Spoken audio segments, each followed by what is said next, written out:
Bonjour. Si vous faites appel à un représentant pour qu'il vous aide à présenter une demande à Citoyenneté et Immigration Canada, en bref, CIC, vous devez remplir le formulaire « Recours au service d'un représentant », soit le formulaire IMM 5476. Un représentant est une personne qui traite avec CIC en votre nom, avec votre autorisation. Il peut s'agir entre autres d'un membre de la famille, d'un ami, d'un consultant en immigration ou d'un avocat. La personne que vous désignez à ce titre peut remplir vos formulaires, présenter votre demande ou discuter de votre dossier avec le personnel de CIC. Vous n'êtes pas obligé de recourir à un représentant. Le gouvernement du Canada traite tous les demandeurs d'une manière juste, qu'ils utilisent les services d'un représentant ou non. Les formulaires de CIC sont accompagnés de guides qui contiennent des instructions détaillées et qui facilitent la préparation des demandes. Ces guides expliquent clairement comment répondre à chaque question et quels documents vous devez soumettre à CIC. Le recours à un représentant ne signifie pas que votre demande recevra une attention spéciale, ni qu'elle sera traitée plus rapidement. Cela n'aura pas d'impact sur la décision finale qui sera rendue au sujet de votre demande. Vous ne pouvez désigner qu'un représentant pour chaque demande que vous présentez. Vous pouvez décider de désigner un représentant ou de retirer l'autorisation accordée au représentant une fois que votre demande a été soumise.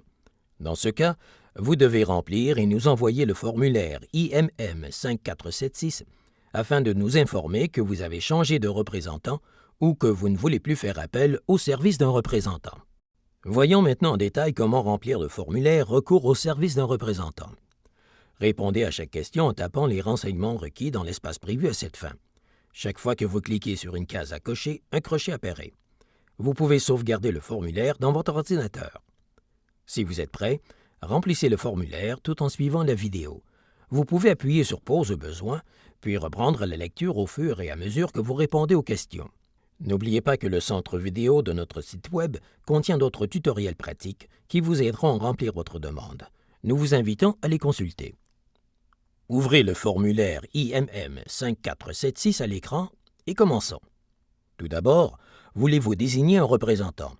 Si oui, cochez la première case et remplissez les sections A, B et D du formulaire. Si vous voulez retirer l'autorisation accordée au représentant, cochez l'autre case et remplissez les sections A, C et D. Vous pouvez désigner un représentant et retirer l'autorisation accordée à un autre représentant sur le même formulaire. Dans ce cas, vous devez cocher les deux cases. À la section A, entrez les renseignements suivants. 1. Votre nom de famille et tous vos prénoms. 2. Votre date de naissance. 3. Si vous avez déjà présenté votre demande, indiquez le nom et l'emplacement du bureau auquel vous l'avez soumise, ainsi que le genre de demande. Si vous n'avez pas présenté votre demande, remplissez ce formulaire et joignez-le à la demande. 4. Votre numéro d'identification de Citoyenneté et Immigration Canada, si vous en possédez un, et que vous le connaissez. On l'appelle aussi numéro de client, numéro de dossier d'immigration ou numéro d'identificateur client unique, ICU. À la section B, vous désignez un représentant pour qu'il s'occupe de votre demande. Cette personne peut vous représenter uniquement pour la demande que vous indiquez sur le formulaire. Lisez attentivement les énoncés figurant à la section B.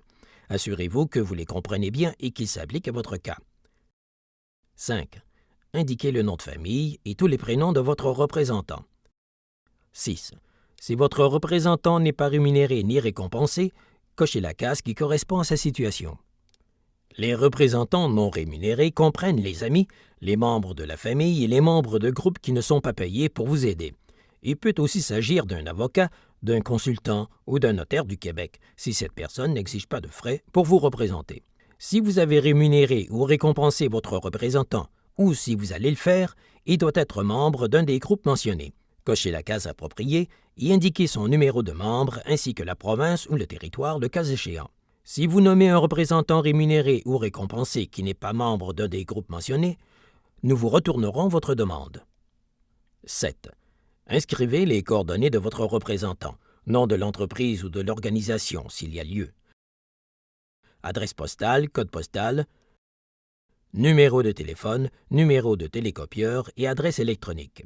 En indiquant l'adresse électronique de votre représentant, Vous autorisez CIC à envoyer à cette adresse des renseignements sur l'évolution de votre dossier et des renseignements personnels concernant votre demande. Vous devez nous informer de tout changement dans les coordonnées de votre représentant. 8. Cette partie contient la déclaration de votre représentant. Le représentant doit lire attentivement les énoncés pour s'assurer qu'ils sont exacts, puis apposer sa signature et indiquer la date. La section C vise le retrait de l'autorisation accordée à un représentant. Cela signifie que vous ne voulez plus que cette personne reçoive de l'information ou s'occupe de votre dossier. Si vous ne retirez pas l'autorisation accordée à un représentant, passez à la section D. Si vous voulez retirer l'autorisation accordée à un représentant, lisez la déclaration prévue à cette fin et assurez-vous de bien la comprendre. Ensuite, indiquez le nom complet du représentant et le nom de son entreprise ou organisation. La section D contient votre déclaration. C'est là que vous devez signer pour confirmer que tous les renseignements donnés sont exacts, complets et corrects. Lisez attentivement les énoncés, puis apposez votre signature et indiquez la date. Si votre époux ou conjoint de fait est inclus dans la demande, il lui faudra aussi signer et dater cette section. Voilà, vous avez rempli le formulaire. Si vous l'avez fait à l'ordinateur, vous pouvez sauvegarder votre fichier. Vous pouvez maintenant imprimer le formulaire. N'oubliez pas de le signer et de le dater. Nous ne pourrons pas le traiter si votre signature et la date n'y figurent pas. Souvenez-vous que si vous décidez de retirer l'autorisation accordée à un représentant, vous devez remplir un nouveau formulaire IMM 5476. Il faudra l'envoyer au bureau auquel vous avez soumis votre demande initiale pour que nous puissions mettre votre dossier à jour. Si vous avez besoin de précisions concernant ce formulaire, consultez le guide accessible à l'adresse cic.gc.ca/FORMREP.